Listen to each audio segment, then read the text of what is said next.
And right on time, whether we're ready or not, the broadcast has started. Yay.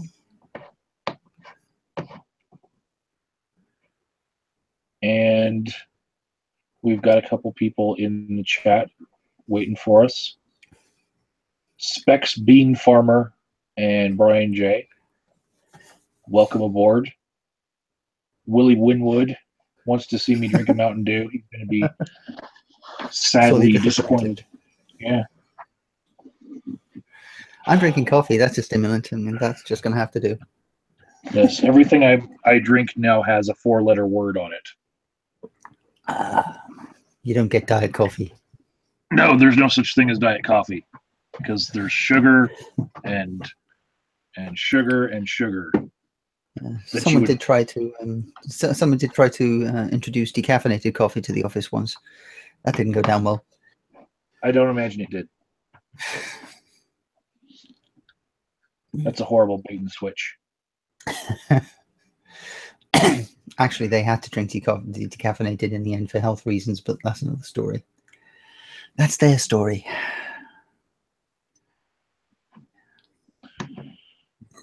So, should we get right to the first thing you wanted to talk about? Yeah, why not? It's going to be a long one, I think. Very deep and starts a lot of rabbit holes. Okay, let's go down the rabbit holes then. Pull up the shared screen, and voila. Scottish hotel asked to be stripped of Michelin star. Yeah, they're not actually the first one. That sort of ties into, for me, a number of the discussions that you've been putting up lately about YouTube. A French chef also asked to be stripped of his 3-star Michelin rating, saying that the pressure for performing was just too much, and was just putting so much stress on them to perform that they couldn't be creative. And they couldn't do what they wanted to do because there was always the threat that Michelin would come down on them and publicly strip them of their stars and blah blah. And there was a few quotes down some of those, but yeah, the number of it is that the pressure to perform was detracting from them being themselves and going where they wanted to do creatively. Yeah. And that's the French chef. And this does remind me of certain instances of dramatic ongoings here on YouTube as far as the service Yelp is concerned, which pretty much rates any kind of business with star ratings and user generated reviews. And yeah, people are very afraid of losing their star ratings because that's how people find what business to go to. Well, yeah. The Yelp and the star ratings for business is one aspect, but it was more the pressure to create that was and the chase for YouTube views, and the chase for always getting higher figures and higher audience figures, and having to go to ridiculous lengths to get those figures, and always pressure to do more, and yeah, it's losing the you out of YouTube that you keep talking about. Yeah. Misty recently made a bad review on Google to a company that hadn't responded to her because these contractors came out, they did $5,000 worth of work, and they wanted to charge $200 extra for something that was included in the quote for what was contained within that $5,000. And so afterward, she complained to the company multiple times saying, no, this should have been included in the price. And she kept on not hearing back from them. The one person she would get the runaround from kept on saying, well, I'm going to talk to the foreman, and see what they have to say about it. And then 2 weeks later, she'd get another email for an invoice for the bill for the remaining $200. And so finally, she just left a bad review on Google for them. And then instantly, the owner of the company comes and says, I'll have a check sent out to you tomorrow. You know, because they're watching that. They don't want people to talk ill about their company in public. But if you're still handling it in a private manner,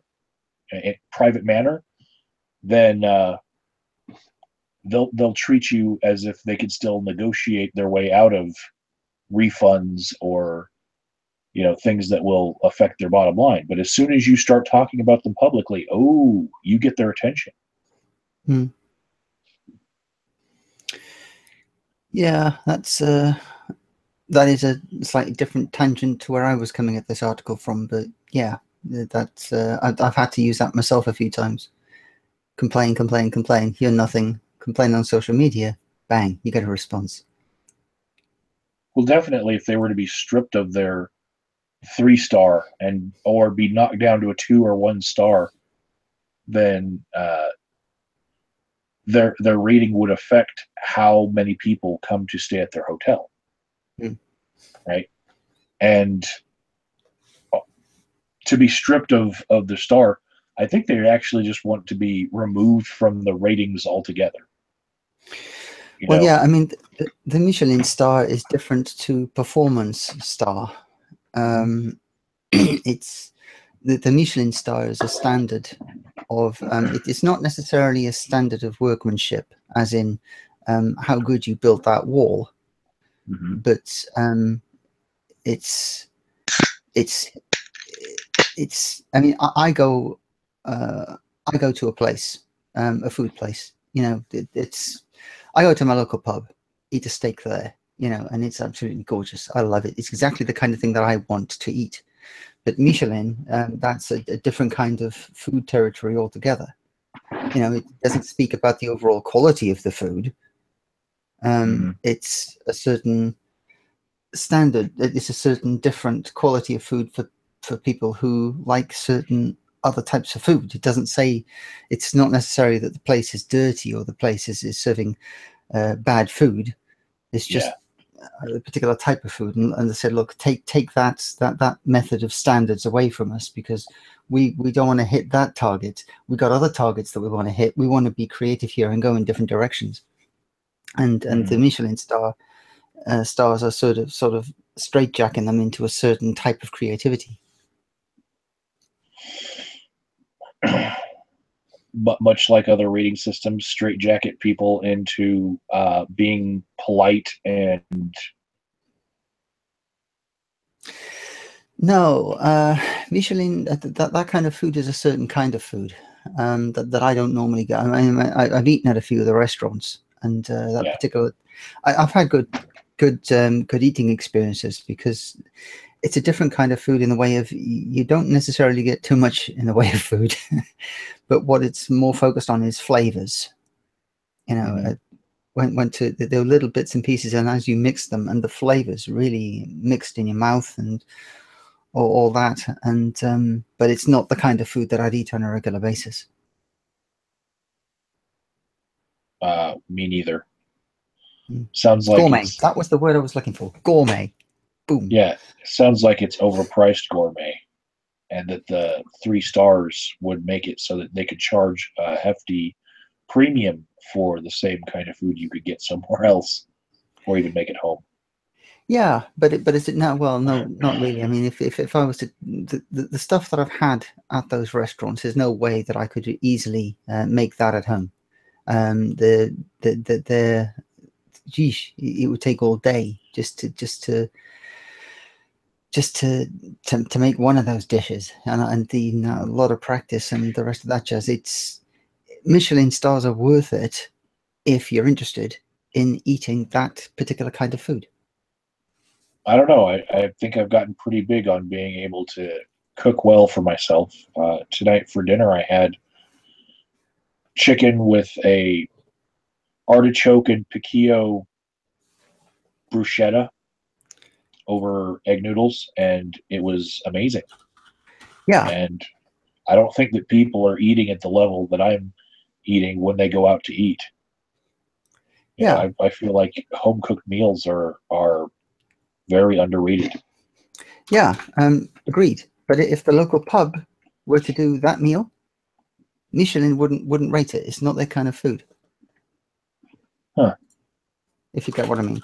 It's not an overall rating as to how well you build a wall. It's how well you build a particular type of Georgian wall. I'm obviously not putting myself. And if you're not building a Georgian wall, Yeah. you get marked down. Well, I feel like the social media sort of rating systems like Yelp do have a very good parallel to that, in that there is a way that you can operate as a business that would be advantageous to both the business and the consumer, Mm. that is not being rated as much as, are you pandering to the squeaky wheel uh, when they do pop up?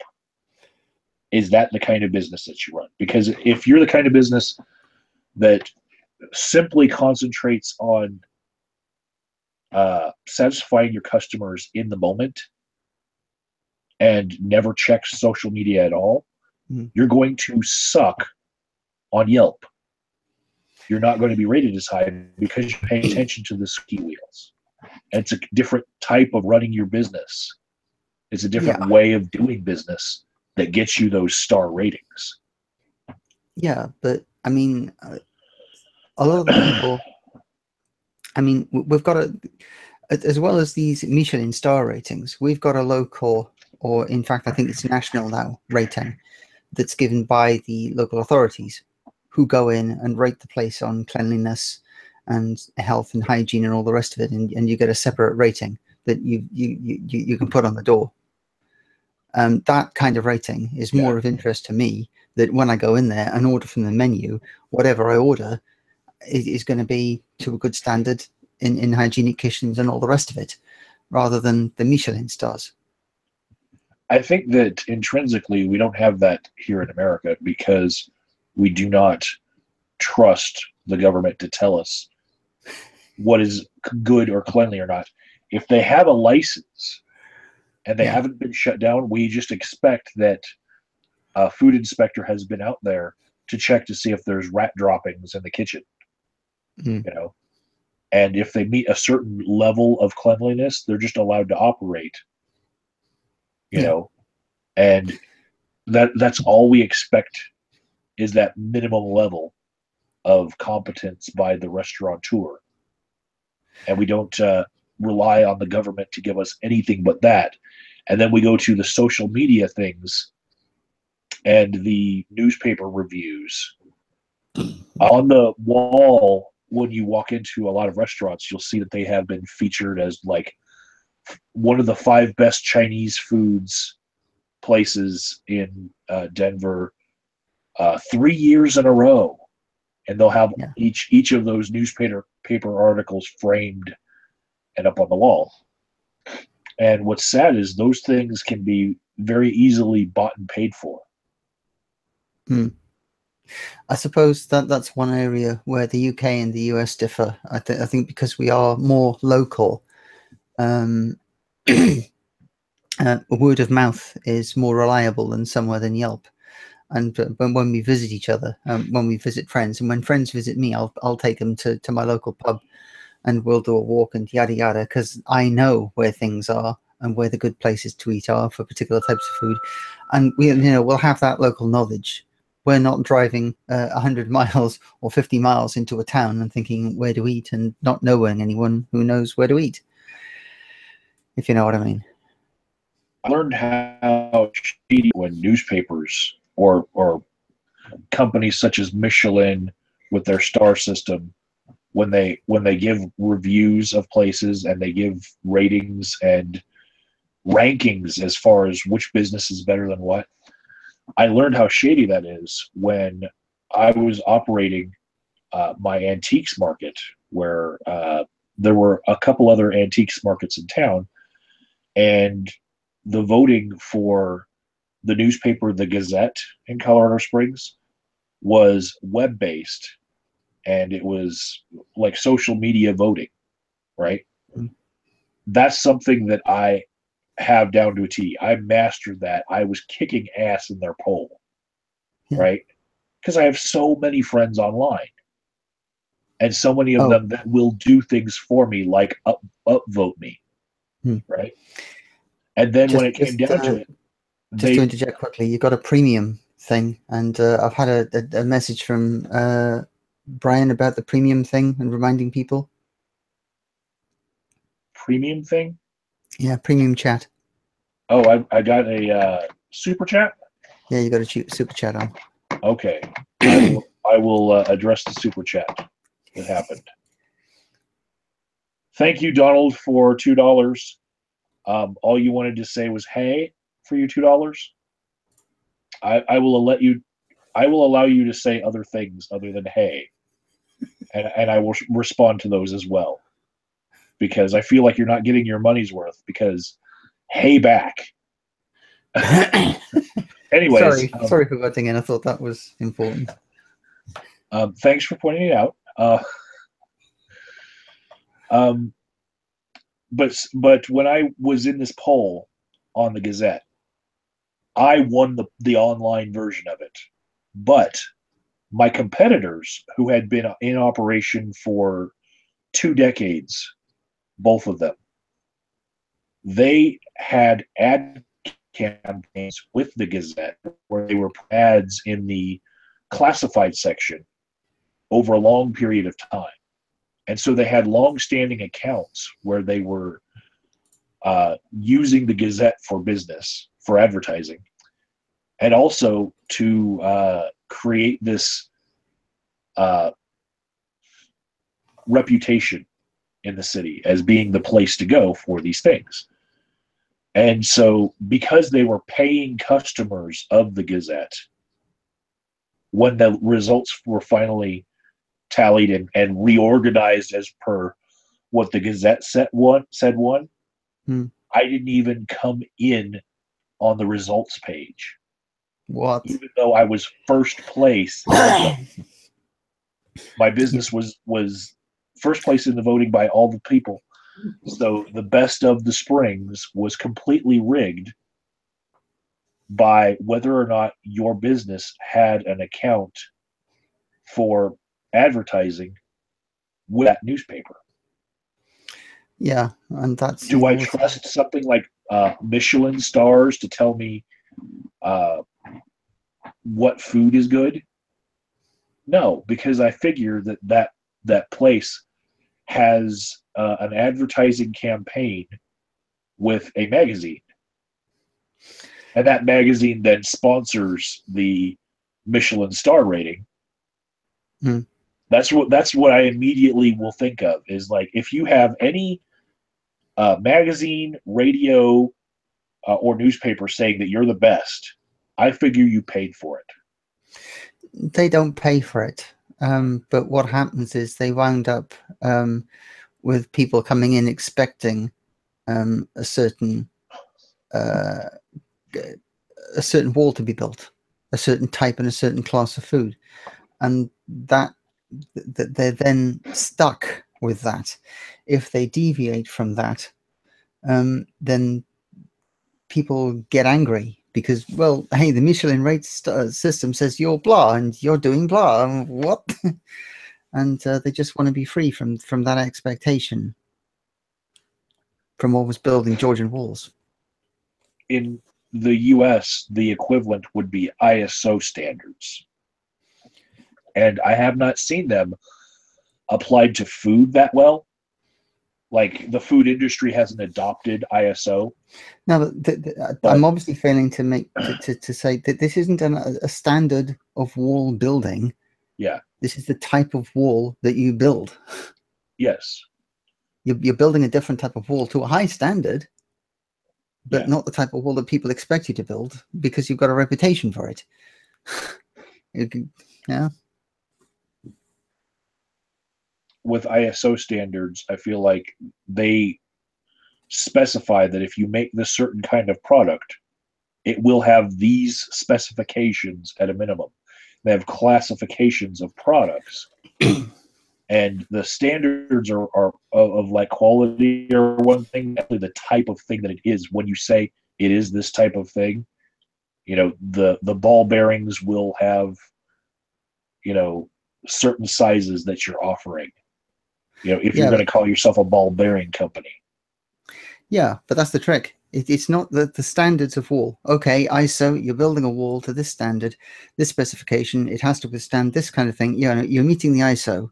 You're meeting the standard of wall building, but you're building a Georgian wall to that standard. And instead, you build a Tudor wall or something else to that standard.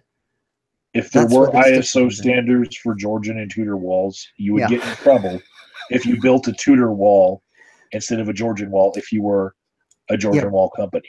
but that's it. The walls are saying that the standards are building a wall. That's where they stop. They don't say what type of wall you're building. You're building a wall They to that do standard. for certain industries.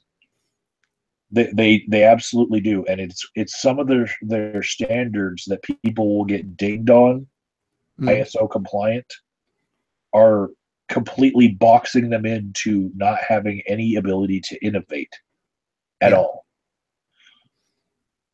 Brian's just put something in that may or may not help. I'm not sure. He's saying, no. Where did he actually put that? Where did that happen? I've had something ping up, but I'm not sure where it came. I got too many sodding chat windows open. He did it in Absolutely. Skype. He says it's the highbrow version of McDonald's, insofar as a prawn cocktail in any Michelin venue will be exactly the same. Here. Yeah. Yeah. It's not the standard of, it's not the quality of the prawn sandwich you're building. It's the fact that you build it in between brown bread as opposed to white. So You just want the creativity of using different types of bread. one thing I feel like it's important to point out here is before reading this article 2 days ago, yeah, that Yeah. Michelin was a star rating service for restaurants. Mm. Yeah. The word Michelin to me means tires for cars. Yeah.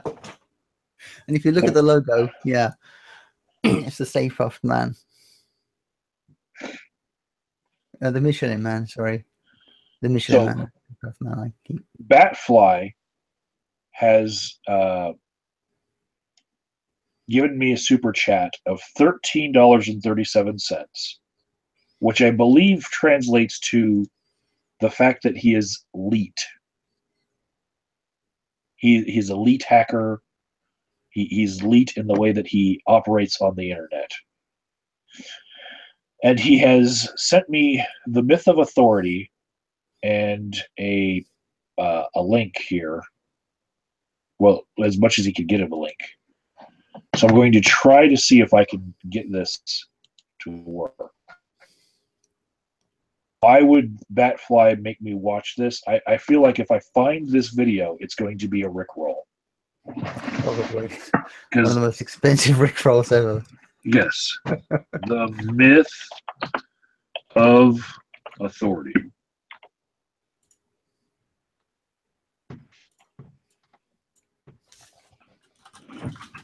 And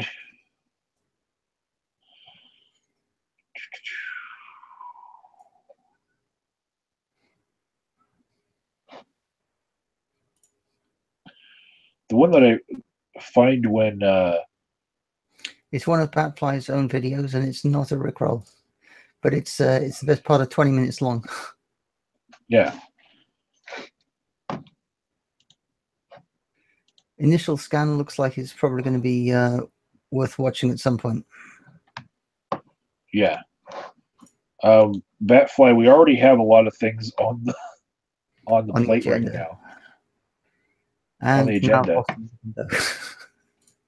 So he wants me to just Google it.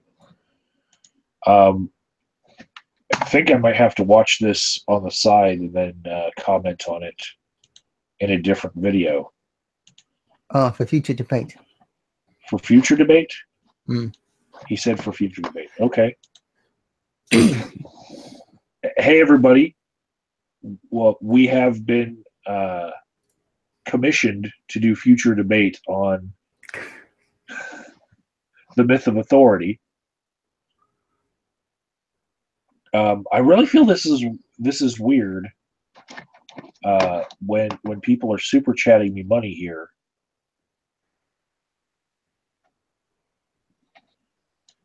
Because I see the way that other people run their hangouts like this, whereas they give extra special uh, attention to super chatters, and I feel like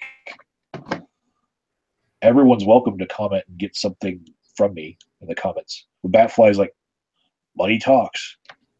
Not only that, Headless Chicken went ahead and Skyped me the link to it as well. So apparently people want me to watch this and I got a link as well. comment on it. We're going to have to watch it and then come back with another episode with me and Michelle talking in order to really give it justice so that we can chew on it, okay? Yeah. Anyway, shall we get off the Michelin star aspect of this and go into the YouTube pressure to make videos and always generate the high receiving content part of it? Okay. I feel like it really does. It leads people when they're under that kind of pressure, they stop leaving the 80-20 principle, the Pareto principle behind, and they quit doing the things that made them money in the first place or made them their reputation in the first place. And they are like, well, what can make us that little bit better? So for YouTubers, there's, of course, making a video every day and feeling that pressure to make videos every day. But then you'll get people who tweet out their videos. I do this as like a regular automated thing, but I don't do an extra step at all. Then you get people who share their videos to Facebook. And both of those things can increase your viewership by about 2% if you do them regularly, right? So 2% here, 2% there. Then you can try sharing your video on Reddit to see if it'll get any traction. And if it's for a niche audience, then maybe you'll get a few people who really would have wanted to watch it. But if it's for a general audience, if it's just a funny video, if you just drop it into funny, the subreddit on reddit.com, if it takes off, you have a chance at making thousands of views that you wouldn't have had before. But for the most part, every time you post it to Reddit, you might get less than 1% return as far as the amount of views that you're going to get extra. Then people will create a blogspot blog with Google just so that every time they post a video, they also hit a different link and post it to Blogger. And you'll raise your viewership less than 1% every time that you do it. But these companies and these people will try to do these little tweaks where every little thing is an extra little percentage, even if it isn't 1% better. It's a little bit better, and all of these things, you could get a news crew to come to your restaurant and film you making the steak. And say, this is the greatest steak ever. And you can hype it, and you can put balloons in the air and get like spotlights to cross, like you're doing the grand opening in a theater, right? But if you're not concentrating on just making the steak good itself, you're not doing what brought you to the game. If you're not concentrating on just making your next best video, then you're wasting your time promoting the video that you've already made. Mm. And you could have been spending all of that energy in making a better video next time,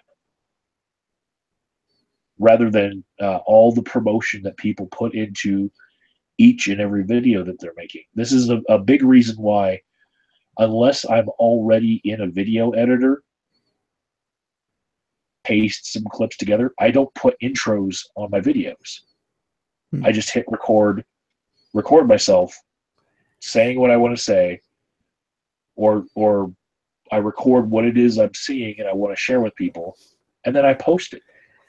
Because you could spend that time putting an intro on your video and top and tail with your intro, and then your outro saying, please like, rate, and comment. Please go follow me to my Patreon.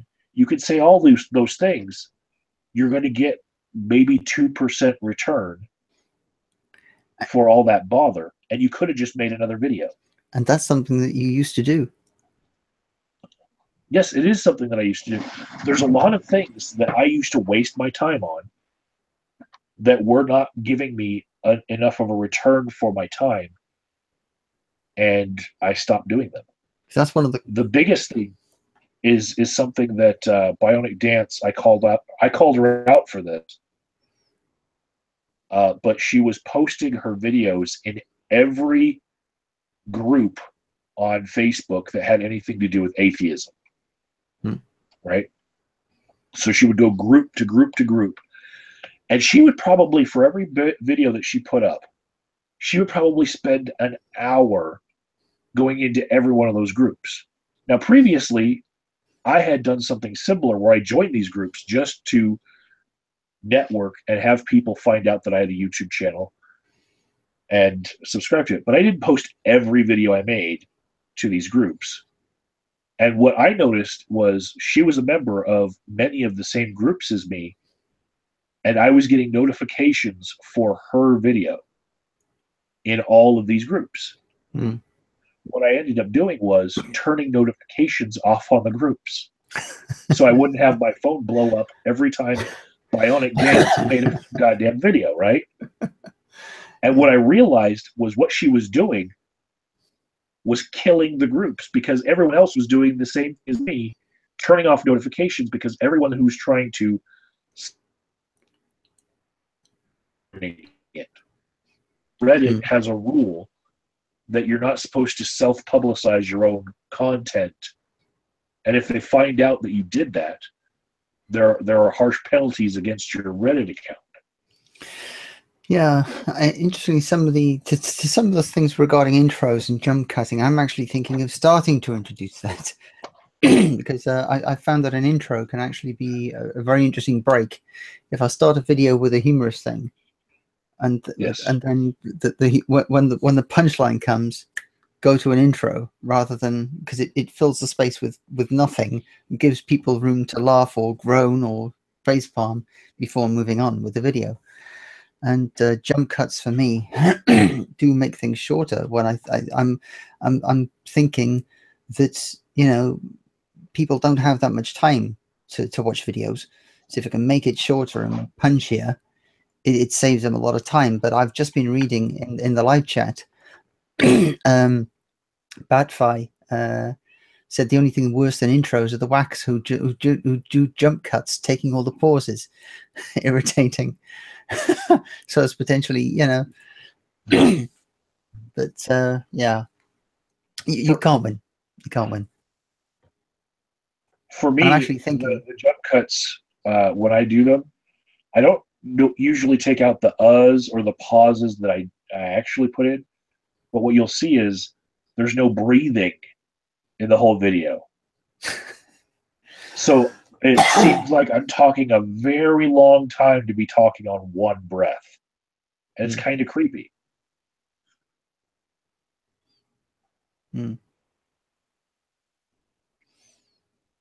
Yeah, I see what you're saying. You can't win. You can't win. You can't win. But on the pressure to create better content than before, and under the threat of losing viewership, of Yes, having to entertain. that's some of it is true because it's built into the YouTube algorithm that if people haven't watched you in the last 1,000 videos that they've watched, then that you don't get promoted to them as well. When you upload a video, it goes out to a certain number of your subscribers first, and then if those subscribers don't watch it, it won't be promoted to everyone else in their subscription boxes. So YouTube is kind of making everyone have to meet a certain level just with the quality of their videos so that people actually keep watching them. Or else they're not going to bother spamming people's subscription box with everything that they're choosing to be subscribed to. And then after they do that first sample, if you get that, then everyone who has watched you in the last 1,000 videos that they've watched will see you in their subscription box. Yeah. And your subscriptions are not your subscriptions anymore. That's the part that's really horrible. You can't trust the subscriptions tab anymore. Yeah. I don't. Yeah, it's difficult, and I've noticed that with a lot of the social media stuff, some of the stuff that I'm subscribed to, Facebook's worse than YouTube at the moment for this. People post stuff that I follow and I'm friends with, and I'm good friends with, and I don't see what they're posting. Yeah, they don't pop up. What Misty's been complaining about on Facebook, it's happened to me a couple times, but she's much more of a Facebook user than me. She'll be scrolling on her phone, see something that she wants to talk to me about. She'll turn the phone to me. Facebook's app will like her feed, and I'm like, "What? You're showing me nothing." She looks at her phone and like, "Oh shit, I got to find it again," and then she can't find it in her feed. Yeah, it's then been buried by all these other posts by other people, and she has to exactly. actually search that person if she remembers who it is. Yeah, in order to find the post. It's annoying as hell. If I've been going to another service, LO, and starting to post there, but the problem is people don't come over to the service. And it's people just don't seem to be able to leave the. It's very rare that people leave a platform that has reached critical mass where it is the standard. Yeah. Facebook actually has a much better way of making videos viral within Facebook. If you take some of the larger creators who have their videos ripped off of YouTube and put on Facebook, there are times when their video in its stolen form will get 30 times the amount of views than they get on YouTube recorded. Yeah. So with those 30 times as many views, that would have been great if they could take that view count and put it on their own channel. But if you natively post on Facebook, things go viral a lot quicker because Facebook's defending itself against YouTube taking over Facebook. So if you take a YouTube link and embed it onto your post, Facebook immediately unpopularizes your post. It will immediately start muting and silencing you because they don't want people posting the actual links to YouTube so that YouTubers get the actual views. They want people posting video natively to Facebook. That's the kind of shit that the corporations are up to. We've been on this subject now for 40 minutes. Shall we move on? Okay. The next thing you sent me was about, could wood pulp make cars lighter and more efficient? Yeah. That was interesting for me from a number of perspectives. Where did I get? Transport. I hate how all our cars are modelled in wind tunnels to get better MPG and cut drag. But now that we've gone further than ever before, and the next generation of games are to be made with new materials, and we can't always use all the speed anyway, thanks to speed limits, would you drive a wooden car? Um,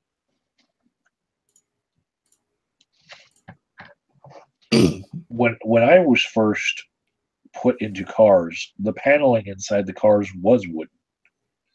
It was actually seen as a status symbol to have wood paneling in your car that actually looked like wood grain.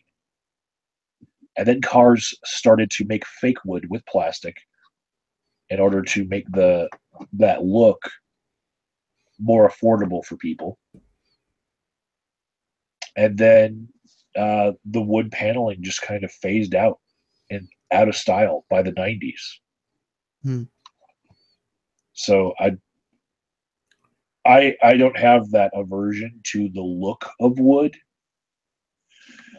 but as far as trusting it, there are like I wouldn't trust pine at all. And these cars are made out of a wood pulp that's injected into a plastic. Yeah. Where it is different. And I know the strength of fiberglass, like fiberglass panels that some cars have. And I'm used to parts of my car being fake and not all steel anymore. Yeah. Would you drive a car that looks like that? The look wouldn't bother me as much. It's how well I think it will hold up. Yeah.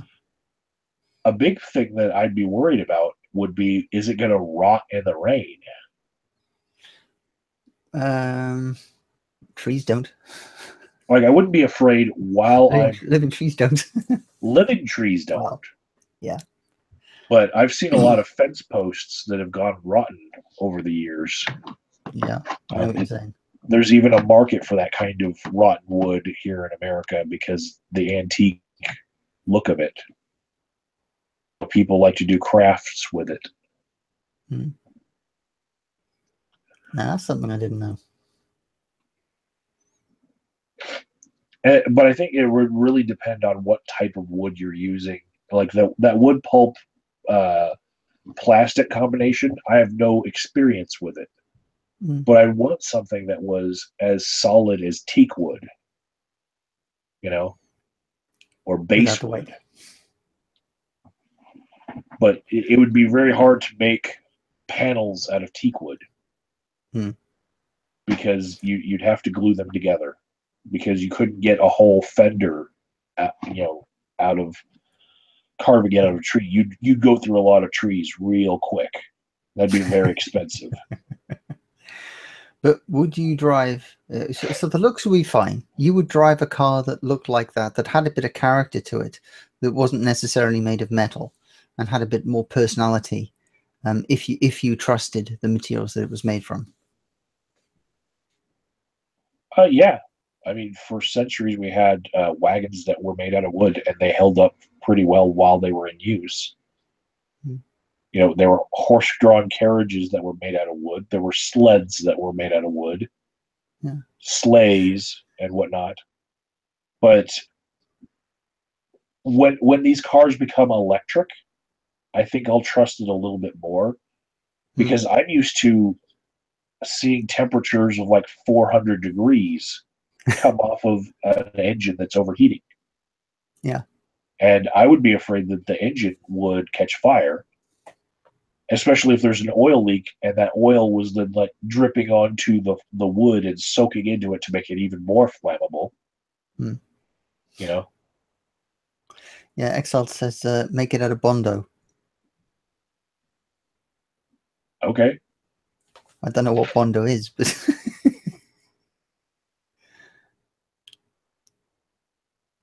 I think if you were to make these cars out of really extremely lightweight material, they actually would perform better in crash tests, because the crumple zone would be the entire car. Yeah. You'd see Yeah. the front end collapse like balsa wood, snap, and you'd see it take the brunt of the force of an accident. Mm. Yeah, one of the other things towards the end of that article was the discussion about Corning, which makes Gorilla Glass for the mobile phones, wanting to use it in windscreens, saying that the high-tech glass is a third lighter than conventional car windows. I'm all for it. Mm. I've seen how some plastics have not worked well as windows before, Mm. but Gorilla Glass, it's on my phone right now. I love it. Mm. Yeah, it's just when we first went for a lot of these different metal cars and all the designs, which, as far as I'm concerned, their mother is a wind tunnel. Nope, it just drained all the personality out of the cars in order to achieve better fuel consumption and better performance and higher speeds. And we've now reached a point where, for me, some of the materials we're using, we can't really use the speeds that we're generating now anyway on the roads. It's illegal. And I'm up for a car with a bit of personality these days. Absolutely. It reminds me of Moore's Law and how it used to be that every 2 to 3 years, the processors uh, would have twice as many transistors on them. And we're actually reaching the end of Moore's Law. We can't make the processors better for our computers and continue this trend of every 2 to 3 years, something is twice as powerful for the same amount of size. We just can't keep doing it. So we have to improve in other spaces for our computers, like bus speed and the amount of RAM, in order to make things faster. Hunley commented, "The only problem I can really see with a wooden car is all the beavers chasing it down the road." I don't see the problem. Run them over. Oh, like little furry creature beavers. Okay, Yes. okay, Yeah. okay, gotcha. What the heck are you? What does beaver mean in your mind? It's an American thing. I'm sure. Okay. I think I get what you mean. Yeah. Batfly is asking, have I ever heard of quantum computing? And what I'll say to that is, I put less stock in quantum computing than Thunderfoot puts stock in a solar roadway. I actually think that the word quantum applied to anything means it's never going to happen in my lifetime, and we're better off putting our creative, inventive genius in other areas, because I don't see me owning a quantum computer in my lifetime. I just don't see it happening. I think when it comes to quantum computers, the issue is the states holding them. I have seen some quantum state experiments of late that really had me thinking. There's one in particular you can find videos of on YouTube. It's with polarized filters, right? And if you put two polarized filters together, one at a 50-degree angle to the other, you should see the thing get half as dark as when you put them 180 degrees apart, where one portion of the light would be cut off one way, one portion's cut off the other way, right? So if you just turn the polarization 50% by putting it at a 90-degree angle, you get a roughly half translucent material. But when you add a third filter, there are quantum states that happen with just like photographic polarized lenses. There's this third state that you can see when you add three filters together, where the math does not add up in your head or what you're seeing. So you have two filters together that are at a 90-degree angle. You add another one at a different angle, and that spot where you're expecting it to be darker or the darkest is actually lighter. And it's incredible to see these things. And it makes me think: Are we coming to the end of our understanding, or our ability to get to truth with quantum physics, when it's completely outside of the realm of how our physics should work? Hmm. Well, a chunk of the problem with polarized light is we can't actually see what polarization a particular ray of light is at. I had great fun with polarized lenses, particularly as in the old days we used to have what you described was linear polarization. You can't do it these days. Digital everything circular polarized lenses, which is a pain in the ass. But there you go. Yeah. So I guess the slit tests that have been done with light particles, Mm. they have the same sort of outcomes. When you have one slit, you can predict with linear math the way that physics should work, in everyone's heads. Yeah. You can predict what the outcome will be with that particle. Put one set of slits and then another set of slits, you can also predict it pretty well, right? Mm. A third set of slits, and all of a sudden physics breaks down. You start seeing particles hitting things that they shouldn't be hitting in those frequencies, because they've had to go through three sets of slits. Yeah. But then all of a sudden, the math doesn't add up. Well, to a degree, well, some of it was also depending on the distance between those slits, because you got other particles which are bouncing and changing when they actually hit stuff. So they're in different polarizations when they hit the next set of slits. If all polarizations could actually be in the same plane, yeah, it's but yeah. So you'd be perfectly happy running down the road in. Do you, given the two things, the one for the flashier cars that we're seeing, like the Lamborghinis and all the rest of that jazz, against a car which is less of that but more charismatic, which way do you think you lean? Um, I lean to utility in cars, Mm. and I like that if you were to have something that was wood, it would be easily workable with woodworking tools. Mm. But flip side of that is, if you were ever in a fender bender with a wooden car, you're replacing everything that was affected, Mm. because there's no way to work it out like you can bend metal back into place. Mm.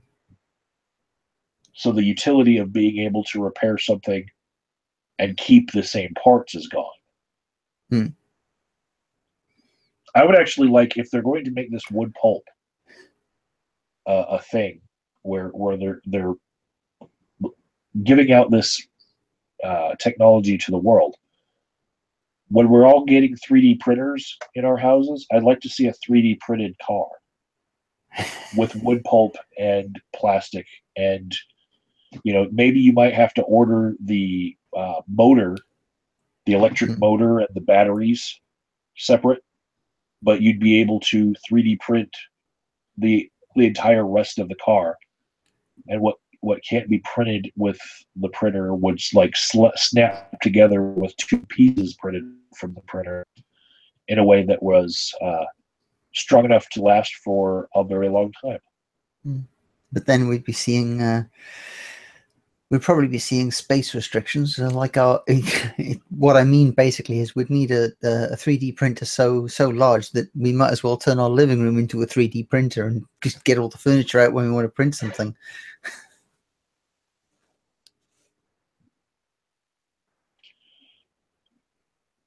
I think, like, even with an electric car, you might be worried about the heat, basically catching the entire car on fire if it was wood.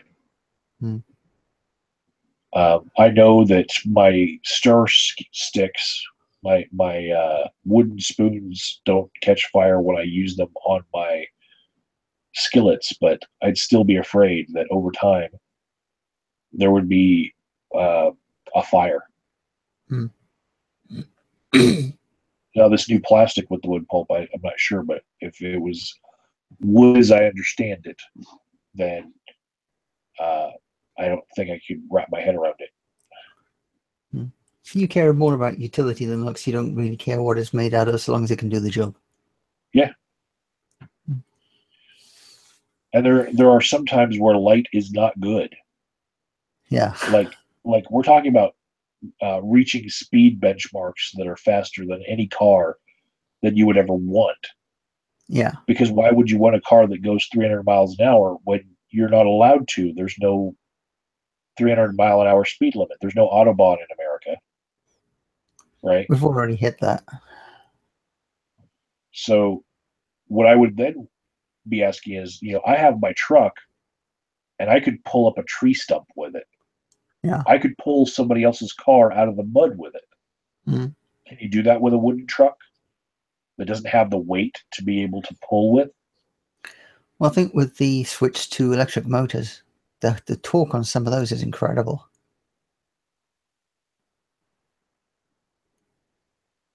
But it wouldn't have the weight. You also need weight. Traction. To make the traction. Yeah, good point. Well, some of it would depend on what you're pulling out in the first place. Pulling another car that's sufficiently light out of mud, possibly. Pulling a tree up, probably not. All right, everybody, we're hitting an intermission time when Michelle is going to read some comments and reply to them because I got to piss. Bottom line. Okay. Right. See you in a minute. Where we're going, we don't need roads. Okay. So this is actually the opposite of what Agent of Doubt was saying when he actually had something to read when I go to the loo, and I don't have anything to read when he goes to the loo. Let's have a look. Let's have a look back through here. Facebook has too many tragedy porn posts. As the surgeon put it, trying to do. Oh, Grey Knight 7777 is facing some surgery. Good luck with that.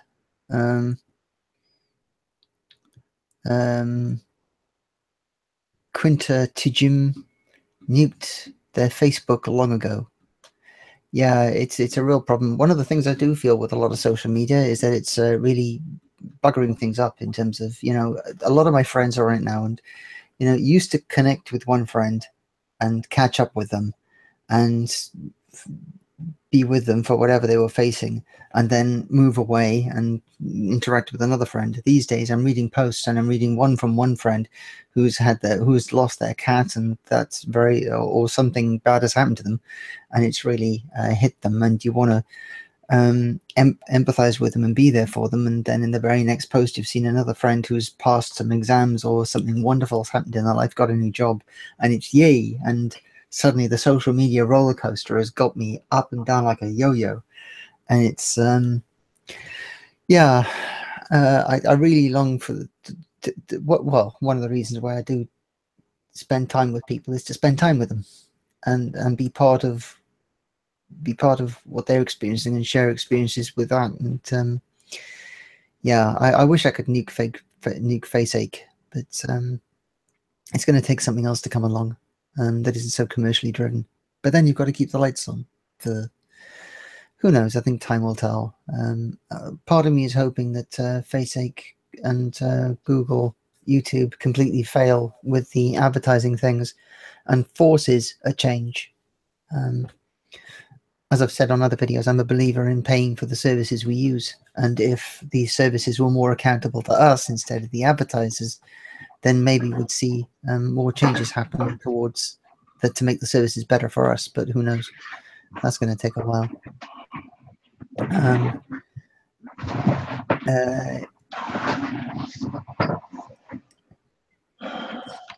I think Grey Knight 7777 is facing some surgery. Is it? I am now too far up. Yeah. Welcome back. Hey. I tried to go up the comments. I noticed in your video you actually had some reading material ready to start quoting and reading if I went to the loo, and you left for the loo and left me completely in the lurch. Unprepared. Comments are reading material. Yeah. Shall we move on talking about reading material? Sure. Yeah, the art. I I did not bring cannoli for the cop next door. That was bait and switch to anyone who wants to see me quote that.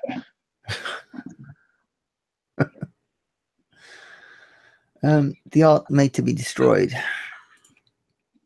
Now, I went a Yes. bit further in this, and this is potentially a deep subject.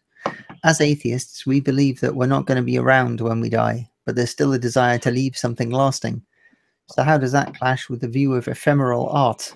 You being an artist, and the fact that all of our work on videos will not be of interest to hardly anyone after we've done, even during the time that we're still alive. And the link was actually to some work by Lynn Mayers, who put a lot of detailed art on the walls of the Hirshhorn Museum in Washington, D.C., and it was there on the walls of the entire museum for about a year and then just got painted over. Gone Yeah, forever. and I think that her art, basically being uh, very temporary, is a very honest approach to art in general. I feel like there's a lot of art that people think, once it becomes art, it should be preserved in a way that it can last forever. But much of art actually ends up in the rubbish bin, and people don't really they don't realize how much their art is not uh, permanent. It's not something that's going to be eternal. And so this ephemeral art, I feel like when it's made intentionally to only last a little time, there are other things that do ephemeral art that don't really highlight the aspect of it being temporary. But when they're covering it up with white paint like they're doing right now, right? I feel like, if you weren't there in that moment, you don't experience it the same way that you would if you were to see it in a photograph of what it used to look like. But also, it creates this sense of urgency in order to go up to see it. Because people think of art as being something that's going to be there whenever they want to go. You know how hard it is to get people to go to an art museum these days. Like, Probably oh well, extremely hard. that's always going to be there. And if I want to see pictures of a certain artist's work, I'll just Google it. Hmm. You know, and so you don't really get to see people going to the art museums as much. I think I view art as something which jogs me out of the comfortable ruts. And the way I hear some people talking about art is they're comfortable in their rut and they don't want to be jogged out of it. Thank you very much. Um, which is why I think art is there to make us think twice. Um, and we're just sticking ourselves in our own ruts. Yeah.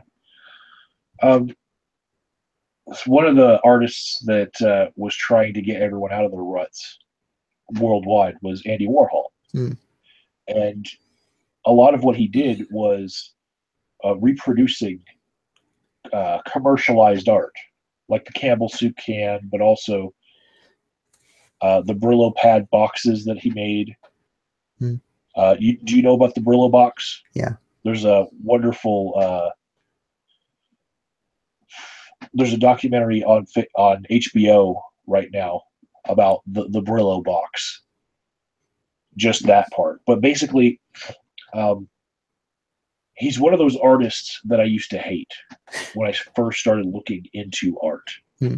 You know, and now I can draw a direct parallel between his Brillo box and his Campbell soup can, and me doing the subscribe YouTube buttons for other people and putting art into it Mhm. and giving these things away to people in order for them to be able to use it with utility, you know.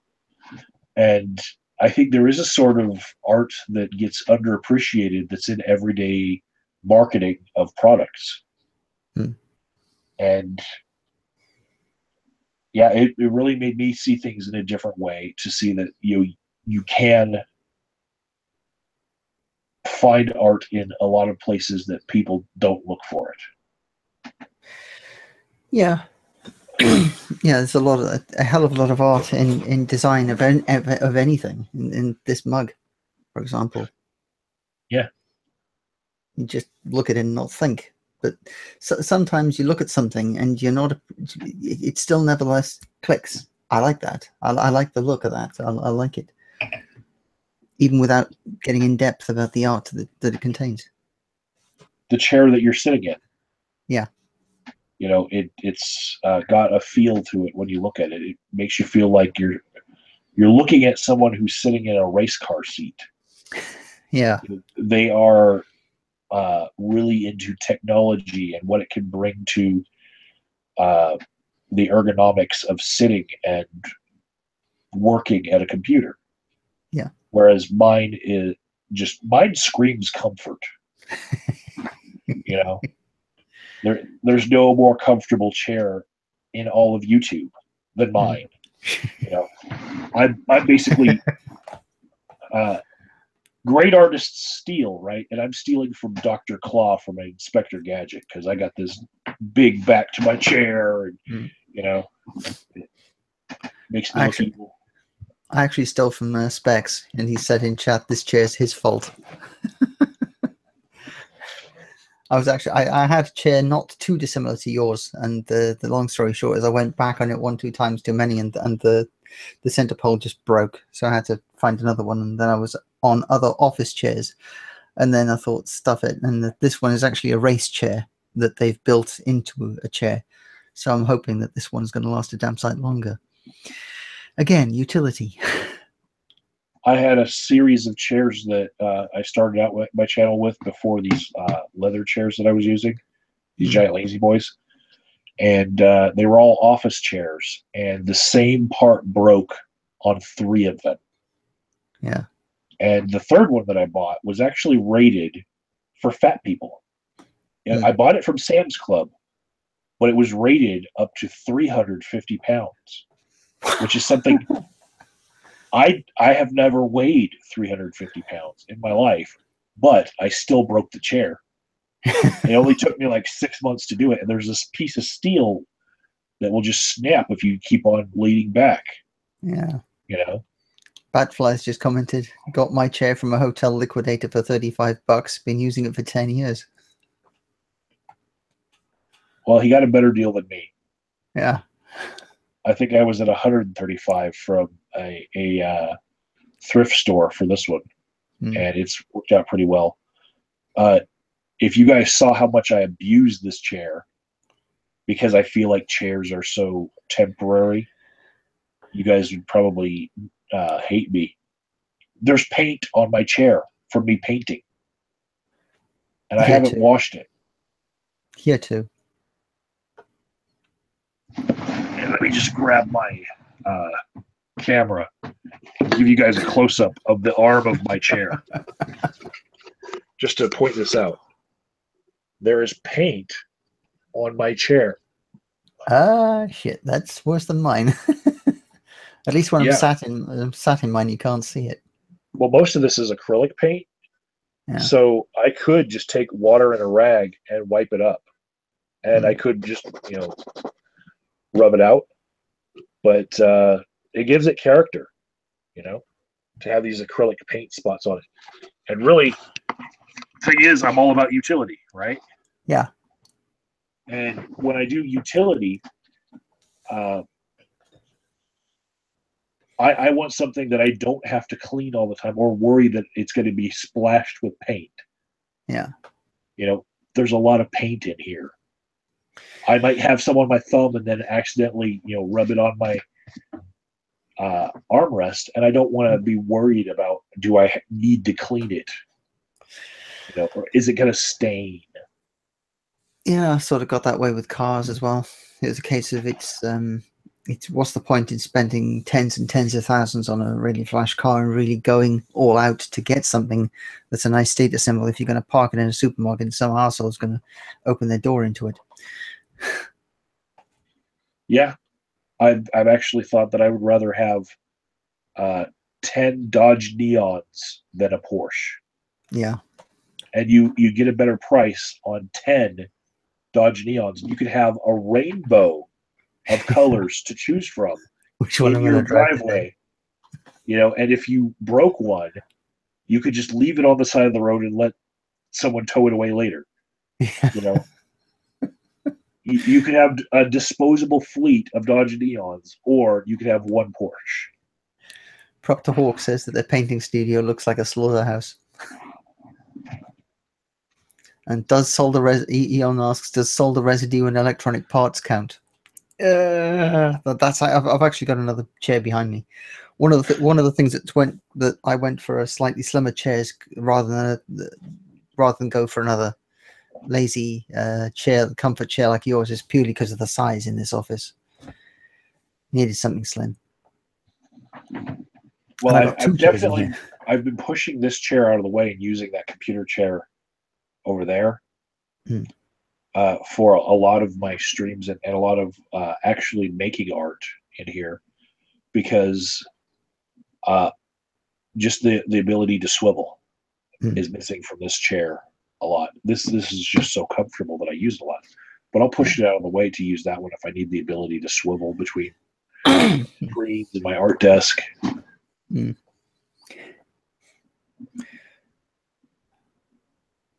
Yeah. Well, I don't know about you, but I'm out of subjects, and Grey Knight is going to get some shut-eye. Good luck with your surgery next month, Grey Knight.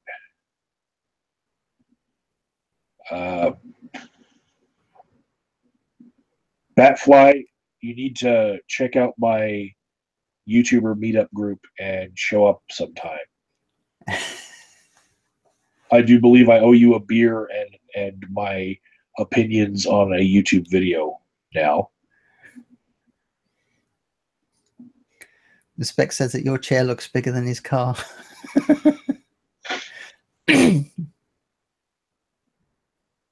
It may be. Are you from Europe?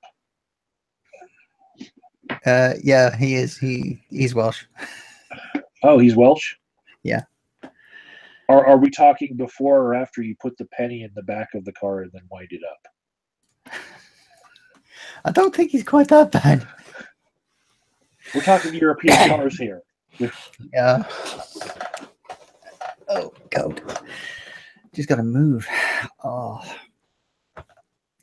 Yeah, Welshy like me. All right. I think we've hit the good stopping point. Thank you all for showing up. Yeah. Batfly wants to know your opinion on Brexit just before we leave. My opinion on Brexit is going to be an utter mess. I've posted some other videos on my channel about Brexit, but it's a very long story.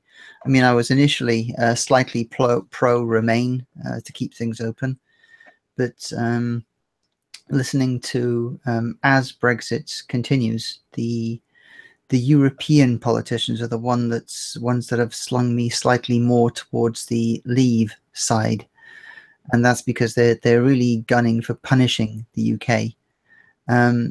I was looking for some of them for some articles for them to say no, we were misquoted by the British press. We didn't actually mean what we said.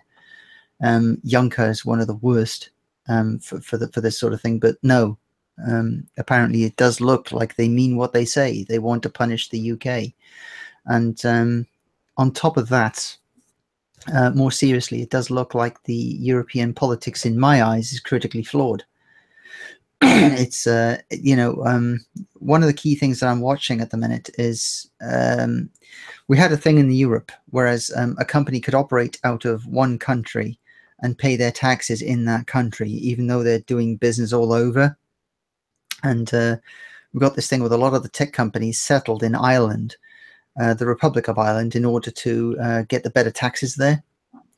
And now everybody's up in arms because all the other countries have finally worked out, hey, we're not getting tax income here. And they want to change the rules so that the companies have to pay the tax on the transactions in the countries in which those transactions occur. But if this goes to the wire, and Ireland has the power of veto, if Ireland does veto this, then that will show, in my eyes, the politics of Europe is broken, because it allows one country to dictate how the overall politics runs. And that, I think, is a major flaw that they need to address. It's ruled by committee, which I think is really halting progress and really putting a drag on things. And that, I think, needs to be that. Europe's governance, as it's developed, what it's developed into, has critical flaws, and they've got to solve that before Europe itself can go forward. And I think we're better out of Europe while that is going on a purely selfish basis, so that we can at least sort out the lack of taxes coming from the major international businesses on our own turf, and get some of that sorted out. But I really do believe there are futures like Star Trek, working as one planet and working as one people, and working towards the good of everyone, rather than all this division and wars and all the rest of that crap. But it's certainly going to be a long journey getting there. Yeah. So Brexit is a mess. Europe's got its own. The Europe government's got its own problems, which it's got to sort out. They might actually get Ireland on board, because at the moment Ireland is facing a massive fine, and Apple are facing a massive fine for what's being dubbed as state aid, because the island's taxes are so low. So there's been a multi-million or billion-dollar judgment against Ireland and Apple, and against Ireland more than Apple, because Ireland's the one guilty of the state aid. Apple were just following the laws, and that they may decide that there may be some political negotiation. Okay, we'll waive that fine if you allow this change to happen, to vote for this change to happen in the future. So there's some leeway there, but I think that fundamentally, I think there's major stuff to be sorted out in Europe. One of the things that I've seen that came out of the European Union politics is lawsuits about not getting the same quality of food in one country versus the next, where a company makes a product like a soda pop, and this is an actual real case going on, where they'll use real cane sugar in one country because it's easy to get, but then in another country they'll use a syrup from corn or other things, because they're using the ingredients that are easy to procure in the place where they're at, because that's how the company can make better products, better profits. So there are lawsuits about we don't get as many cookies in our packages as they do in that other country. We don't get the same quality of food that they do in that country, And so these lawsuits are trying to make it blanketly that if you put out a product, it must be the same wherever you sell it in the European Union. And what I saw, that application of the social justice aspect of things on business, and how there's a lot of legislators in the European Union that are going along with this. I'm like, no, you want to get out of there, because it is a thing for like Pepsi and Coke to have different formulations for their sodas in different countries, because Well, you have tariffs that you're trying to avoid, going from one country to another with the ingredients. You have wanting to source ingredients locally you know, and if Coke started using artesian well water to make their Coke in one country because that's all the water that's available, and then they use a crappy tap water in a different country, they could be sued for having different manufacturing in different countries, and it's just totally wrong. Well, you've got a flip side to that. Um, one of which is different consumers like different kinds of products and different tastes to their products and expect different things from their products. Like chocolate is between the US and the UK is a classic example. And yet the attempts to unify that by who was it that bought Dairy Milk? Who was it that bought Cadbury's? I think it was Hershey's that bought Cadbury's. And if you try and bring a lot of Hershey's chocolate in the UK to the UK palate, um, and vice versa, it's different local tastes. If you force one thing across the boards, you're going to upset an awful lot of people. You can't win. And I can see the other side of things, because we've had it with animal. It's also with animal welfare. Britain has traditionally been high up on the animal welfare thing. Whereas other countries, I mean, bacon and the Netherlands and the different pig standards of raising and slaughtering pigs has meant that the Netherlands has had, Danish bacon.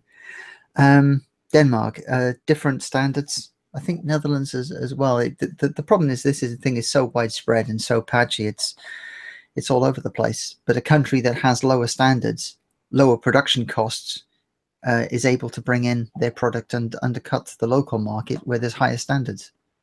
And the same thing with eggs and all across these things. Well, I think that you get the government that you choose, and if you choose to have that government, you had a choice to not. And people are exercising their choice to be governed the way that they want to be governed.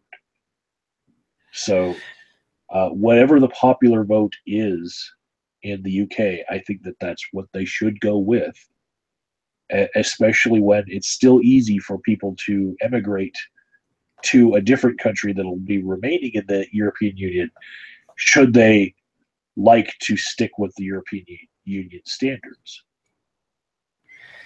Yeah, it's difficult, particularly for a lot of people in the UK. And I found this when I started working in Europe. I've only known English. Whenever I've started to learn another language, it's to my shame that I can only speak English. And it's, where do I settle? It would be absolute hell to settle somewhere else. But also there's other ties. I've got family ties here that will keep me here anyway. It's, yeah, you can't win. Whichever government you vote for, be it national or European, there's flaws with all of them. You can't win. Whichever government, whoever you vote for, the government always gets in. Yeah. All right. We'll pick that now as the stopping point for the show. Thanks everybody for coming out, and expect more of these in the near future. Cool. Bye.